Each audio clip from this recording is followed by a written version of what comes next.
Hi welcome to my channel. இன்றைக்கி வீடியோவில் என்ன பதிவுனா kitchen shelf deep clean vlog தான் பார்க்க போகிறோம். இது சுதாஸ்ரீங்கிற ஒரு சிஸ்டர் கேட்டிருந்தாங்க. அவங்களுக்காக தான் இந்த வீடியோ. அப்புறம் இன்னொரு டவுட் கூட கேட்டிருந்தாங்க. வீடு ஷிஃப்ட் பண்ணும்போது அதை பெயிண்ட் பண்ணும்போது ட்ரெஸ் எல்லாம் சேரீ ஆர் பெட்ஷீட்டில் வச்சு பேக் பண்ணுறதை காட்டுங்கன்னு சொல்லியிருந்தாங்க. அதையெல்லாம் தான் நம்ம இந்த வீடியோவில் பார்க்க போகிறோம்.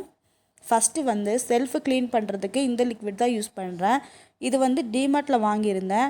இதுதான் நான் யூஸ் பண்ணிகிட்ருக்கேன். நாங்கள் வீட்டுக்கு பெயிண்ட் பண்ணும்போதே செல்ஃபெல்லாம் சேர்ந்து பிளாக் கலர் பெயிண்ட் பண்ணிட்டோம். நான் எப்போவுமே நியூஸ் பேப்பர் செல்ஃபில் போட்டே தான் வச்சுருப்பேன். அதனால் பெருசாக எந்த அழுக்குமே இருக்காது. ஜஸ்ட் இது லிக்விடு போட்டு தொடச்சி எடுத்தாலே போதும். செல்ஃபு கார்னரில் எல்லாம் மட்டும் ஒற்றை இருக்கும். அதை மட்டும் க்ளீன் பண்ணிவிட்டு இந்த லிக்விடு போட்டு தொடச்சி எடுத்தாலே நல்லா பளிச்சுன்னு ஆயிரும். நான் இந்த ஸ்ப்ரே தான் யூஸ் பண்ணிகிட்ருக்கேன்.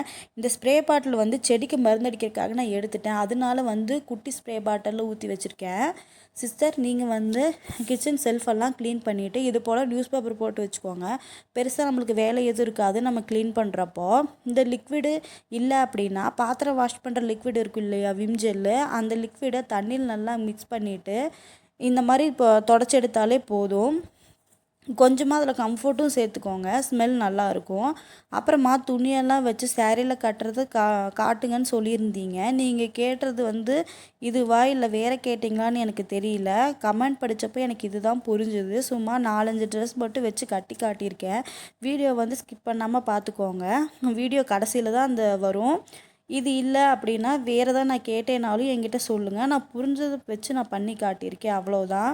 இது போல் என்ன வீடியோ வேணாலும் கேளுங்கள், நான் கண்டிப்பாக வீடியோ போடுறேன். ஒருவேளை நீங்கள் இந்த வீடியோ தான் கேட்டிருந்தீங்க அப்படின்னா துணியெல்லாம் பேக் பண்ணுறதுக்கு நான் வேறு ஐடியா கூட தரேன். இப்போ எல்லாம் துணி பேக் பண்ணுறதுக்கு துணியில் கட்டாமல் அட்டைப்பெட்டி வாங்கி பேக் பண்ணிக்கோங்க. இதை விட அது கொஞ்சம் ஈஸியாக இருக்கும், சேஃபாகவும் இருக்கும். எல்லா மளிகை கடையிலையுமே அட்டைப்பெட்டி கிடைக்கும். நாங்கள் இருக்க ஏரியாவில் 10 ரூபான்னு தருவாங்க. அது போல் வாங்கி பேக் பண்ணி வச்சுக்கோங்க. ட்ரெஸ் எல்லாம் கூட சேஃபாக இருக்கும். இது உங்களுக்கு பிடிச்சிருந்தது அப்படின்னா இந்த மாதிரி ட்ரை பண்ணி பாருங்கள். இப்போ தான் நான் ஆயுத பூஜைக்கு கிச்சன் ஃபுல்லாக க்ளீன் பண்ணேன். அதனால என்னால் எல்லாமே காட்ட முடியல. ஒரே ஒரு செல்ஃப் மட்டும்தான் நான் க்ளீன் பண்ணி காட்டியிருக்கேன் நீங்கள் கேட்டதுக்காக. நான் எப்போவுமே இந்த மாதிரி தான் நான் பண்ணுவேன். நான் பண்ணுறது உங்களுக்கு நான் பண்ணி காட்டியிருக்கேன், அவ்வளோதான். இந்த மாதிரி வீடியோ உங்களுக்கு பிடிக்கும் அப்படின்னா என்னை ஃபாலோ பண்ண மறக்காதீங்க. வேறு என்ன வீடியோ வேணாலும் சொல்லுங்கள், அந்த மாதிரி வீடியோ கூட போடலாம். முடிஞ்ச அளவுக்கு அவங்க சொன்ன மாதிரி வீடியோ நான் போட்டிருப்பேன்னு நினைக்கிறேன். வேறு ஒரு நல்ல வீடியோவில் பார்க்கலாம். இந்த வீடியோ உங்கள் ஃப்ரெண்ட்ஸ் அண்ட் ஃபேமிலிக்கு ஷேர் பண்ணிக்கோங்க. அப்போ தான் நம்ம வீடியோ நல்லா ரீச் ஆகும். பாய். நம்ம வேறு ஒரு வீடியோவில் பார்க்கலாம்.